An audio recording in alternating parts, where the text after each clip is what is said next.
full nuclear weapon capabilities no matter what. But we should be able to wait out North Korea. No countries in the world continue testing indefinitely. They will stop sooner or later, in my opinion sooner, when they think they got what they want. And then they will try to turn around. Okay, we are done guys, so we like to talk to you. We want to have economic cooperation with you. Because they probably want to give a better life to their own people as well. Then that's the time when the sanctions will work. We should be able to say that, no sir, we cannot have economic cooperation with you because of these sanctions. You will have to choose between sticking to your weapons or going for economic reform and giving better life to your own people. That's how these sanctions are supposed to work. But a lot of people are not that patient. They just don't like the fact that North Koreans continue with provocations. So we are in a crisis. The other North Korean issue that is in the United Nations is North Korea's human rights issue. And the gentleman who is holding this document is named Michael Kirby. He is a former Australian justice, and he led a 3-person commission of inquiry, which came up with the most comprehensive report on North Korean human rights in February 2014. And they declared that the North Korean human rights violations constituted crimes against humanity. Crimes against humanity is a legal term making North Korean case eligible for international criminal court referral. So this is pretty big, important change in this debate. And this is me talking to the Security Council on North Korean human rights. Lastly, because North Korea is always under very serious economic problems, when they have humanitarian crises like flooding or like bad harvest, they need assistance from the world. So in the past, the United Nations provided about $100 million as humanitarian assistance, but now there are much fewer donors, so only about $40 million is provided to North Korea's humanitarian assistance. In my opinion, even though North Korea is making serious threat to security, peace, we should still continue with humanitarian assistance, because humanitarian assistance is for people who are in humanitarian crisis, and they are people who are dying of shortage of food, dying of flood, dying of different things. So humanitarian assistance needs to continue. This is all.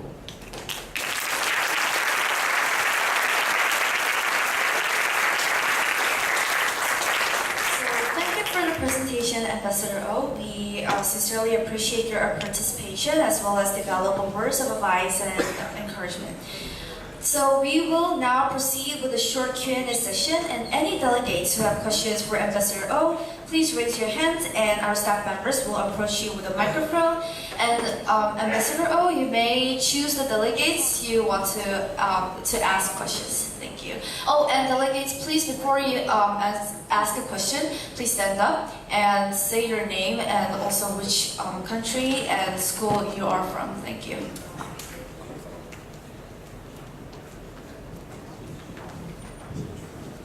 My name is Rafi. I'm from Indonesia. I go to business school. My question is, how did you become a diplomat? And do you think that the United Nations is still a relevant force today? Your second question is more important. United Nations is not only relevant, but if you believe that we have a lot of global issues these days, global problems. I gave one example of growing inequality, growing gap between the rich and poor. Because nation state, each state was more or less able to control the growing gap between the rich and poor. Probably they got some ideas from communism, in the sense that capitalism by nature has some inherent problem.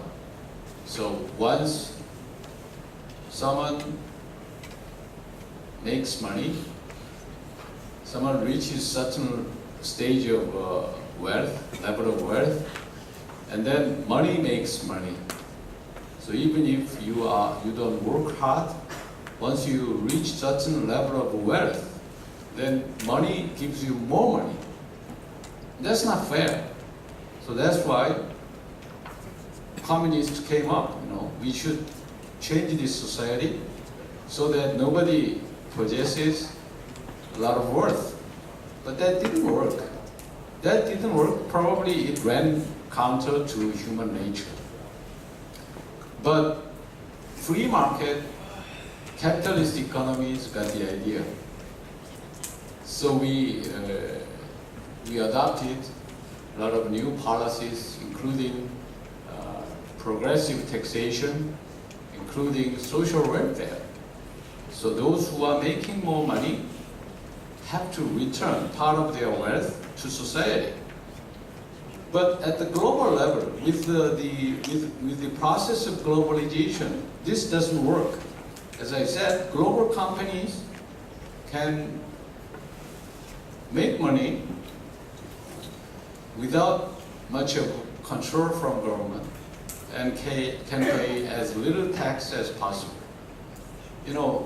3 years ago, the British foreign minister complained that the companies that are making most money in England, in Britain, are Microsoft and Google, and they don't pay tax in UK, which was true. But British government cannot do much about it, and actually, it's okay for UK, probably because UK also has global companies that can operate exactly like that. South Korea can also do that. We have global companies. So if we are not happy about other global companies making money in South Korea and don't pay tax in South Korea, our companies, Samsung, Hyundai, can do the same. What about Africa? Africa doesn't have much of global companies. So companies like Coca-Cola, Microsoft, all these companies come to Africa, make money there, but don't pay tax in Africa.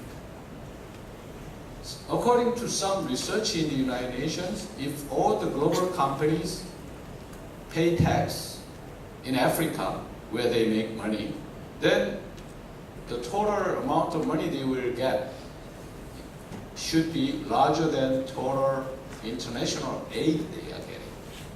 So it's huge money. So it works like that. So these are part of global problems. When I was president of ECOSOC, one issue that was very difficult to handle and I didn't make much of progress was this issue called international cooperation on tax matters.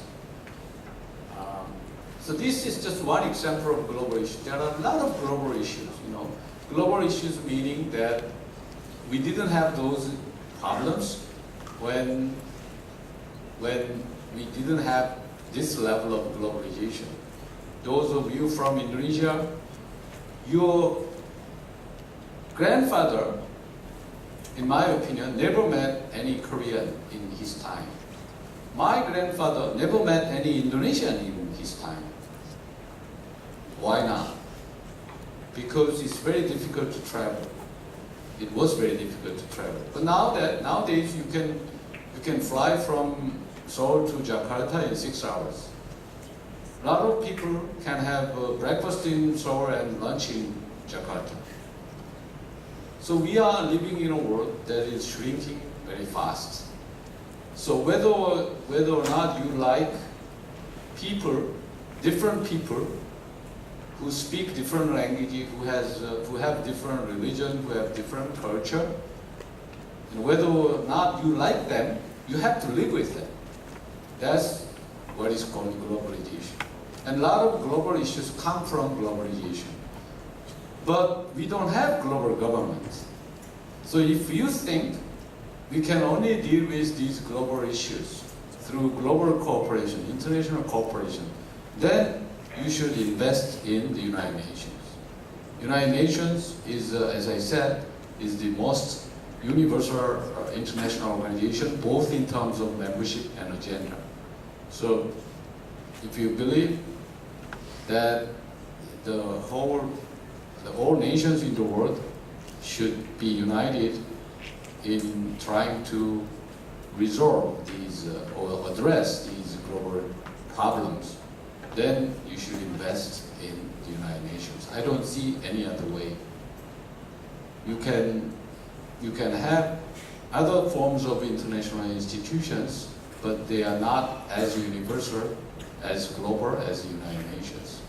How I became a diplomat? Actually, my late father was also a diplomat, but that I didn't particularly, I was not particularly encouraged by my father to become a diplomat, but when I graduated from college, I thought I want to do something international.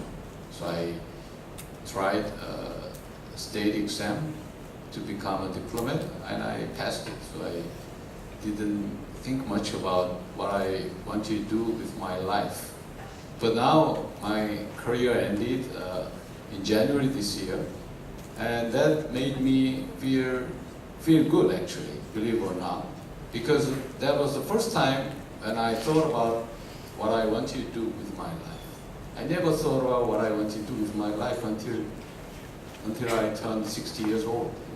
So the first time in my life, I thought about what I want to do with the rest of my life, and that made me feel very good. Next question, yeah.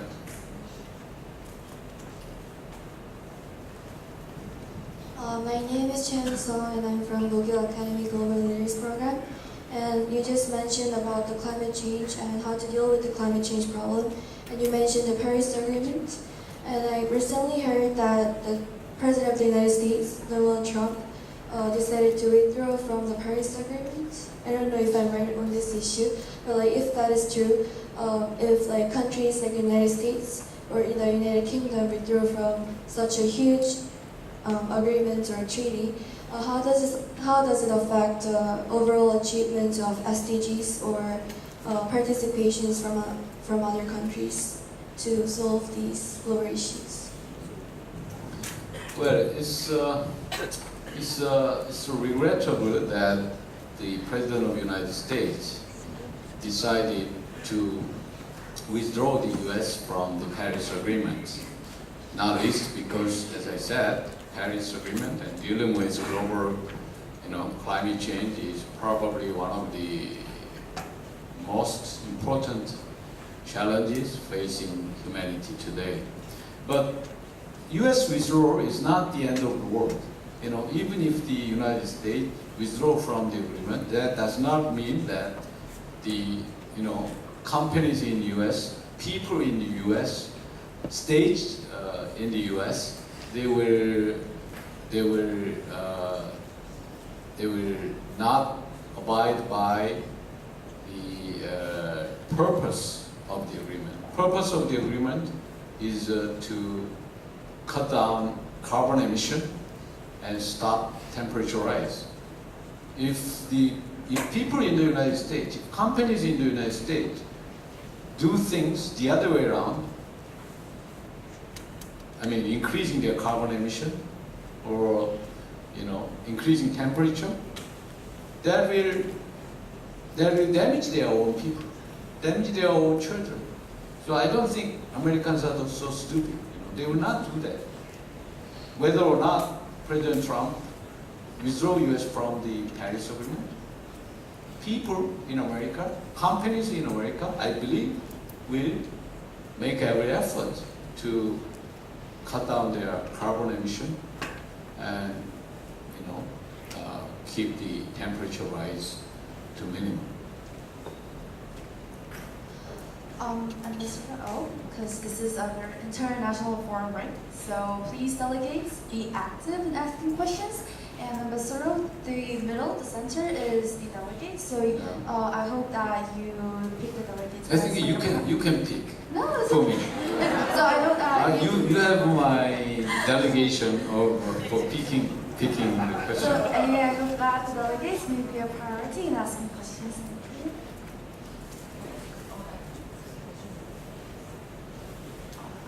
Yeah, you pick. Start with the person. Yeah, first. Hello, I'm Annabelle. I'm from Indonesia. And my question is, as a leader, you are constantly faced with people with different ideologies and beliefs. How do you make a distinction between positive tolerance towards different ideologies and tolerance towards ignorant ideologies that disrespect or violate human rights? That's a very important and